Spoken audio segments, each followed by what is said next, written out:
BJP এবং নির্বাচন commission একই কয়েনের এপিঠ ওপিঠ। বিজেপি এবং ইলেকশন কমিশনের ঘৃণ্য চক্রান্তের শিকার হচ্ছেন সাধারণ মানুষ। শনিবার এসআইআর ইস্যুতে প্রেসমিট করে কার্যত এমনটাই অভিযোগ তুলে সরব হলেন সুজাপুর কেন্দ্রের তৃণমূল প্রার্থী তথা রাজ্যের বিদায়ী মন্ত্রী সাবিনা ইয়াসমিন।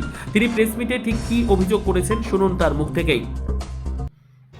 যে ইলেকশন কমিশন এবং বিজেপি যেভাবে আজকে দুজন একই কয়েনের উল্টোপিঠ, একে অপরের উল্টোপিঠ, ইলেকশন কমিশন যা বলছে তার আগেই বিজেপি সেটা বলে দিচ্ছে, ফলে এটা প্ল্যান মাফিক। এই এসআইআরের মূল উদ্দেশ্যই হচ্ছে যে ভোটারকে বাদ দেওয়া, একটা নির্দিষ্ট সংখ্যক, একটা নির্দিষ্ট কমের ভোটারকে বাদ দিয়ে বিজেপি এনিহাও এই রাজ্য দখল করতে চাইছে। কিন্তু যে পলিসিতে তারা রাজ্য দখল করতে চাইছে তাদের মুখে কিন্তু ছাই পড়বে।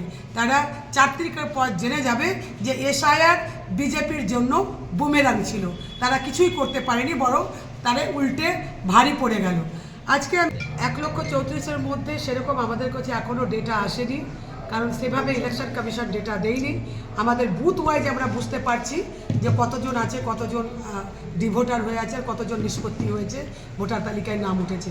যেভাবে আমাদের এক জায়গায় আমরা করার চেষ্টা করছি, এক জায়গায় আমাদের ডেটা চলে আসলে প্রথম এবং দ্বিতীয় যে সাপ্লিমেন্টারি বেরিয়েছে সেটা এক জায়গায় চলে আসলে আমরা আপনাদেরকে জানিয়ে দেবো। এটা কি ভোটে প্রভাব পড়বে?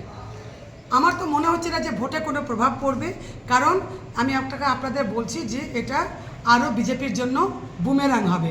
কারণ মানুষ বুঝে গেছে যে একই জিনিস, আপনি খেয়াল করে দেখবেন যে আমি এটা বলতে চাইছি না কিন্তু বলতে বাধ্য হচ্ছি যে সুজাপুরের মানুষের একই ডেটা আছে, একই ডকুমেন্টস আছে, অথচ তারা ডিভোটার।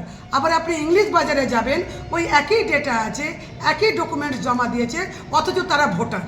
যদি একটা জিনিস যেটা বলছি সেটা হচ্ছে যে ইলেকশন কমিশনের কাজ, দেখুন ফুললি এটা চক্রান্ত শুরু থেকে। কারণ বিজেপি জানে যে বিশেষ করে আমাদের যে মুসলিম ভোটার, সেই মুসলিম ভোটার বিজেপিকে ভোট দেবে না।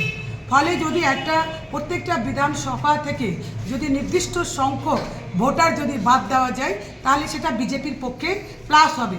এই ভেবেই তারা কিন্তু এই এসআইআরটা করেছিল।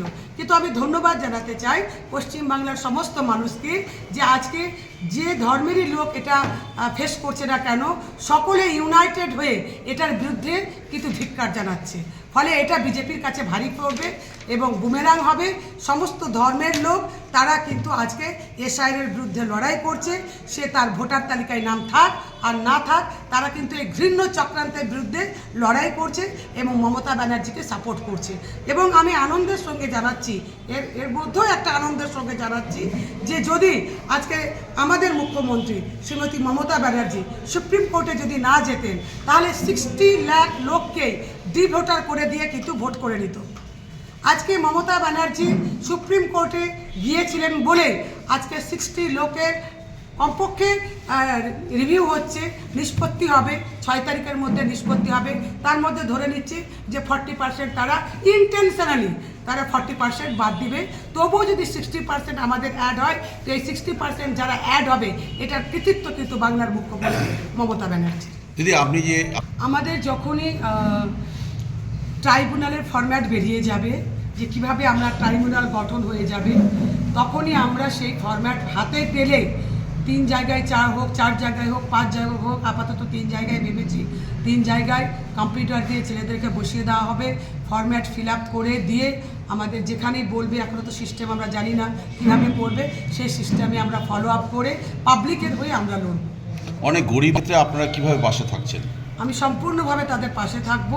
একজন ক্যান্ডিডেট হিসেবে শুধু বলছি না, আমাদের দলের নির্দেশ হিসেবে আপনারা দেখেছেন যখনই গরিব মানুষ, অসহায় মানুষ বিপদে পড়েছে তৃণমূল কংগ্রেস পাশে থেকেছে। আমি সর্বতোভাবে সব রকমের সহযোগিতা তাদেরকে করব। ইলেকশন কমিশনের ভূমিকা কীভাবে দেখছেন? দেখুন, এটা জঘন্য। ইলেকশন কমিশনের ভূমিকা একেবারে জঘন্য ভূমিকা। এখনও পর্যন্ত ক্লিয়ার কোনো ইনস্ট্রাকশন নেই। এখনও পর্যন্ত ভাবতে অবাক লাগছে যে এত বড় একটা নির্বাচন এবং বিধানসভা নির্বাচন, সেখানে নির্দিষ্ট কোনো ফর্মুলা নেই যে কাকে আমরা কোন ফর্মুলাতে ফেলে কোন ভোটারকে আমরা বাদ দিব, কোন ভোটারকে আমরা অ্যাড করব। একই ডকুমেন্টস একটা জায়গাতে অ্যাড হচ্ছে, একই ডকুমেন্টস আর একটা জায়গাতে বাদ দেওয়া হচ্ছে। বিশেষ উদ্দেশ্য আছে? বিশেষ উদ্দেশ্য নিয়ে এটা করা হচ্ছে, কারণ বিশেষ সম্প্রদায়ের মানুষকে হেনস্থা করাই হচ্ছে ইলেকশন কমিশনের মূল উদ্দেশ্য।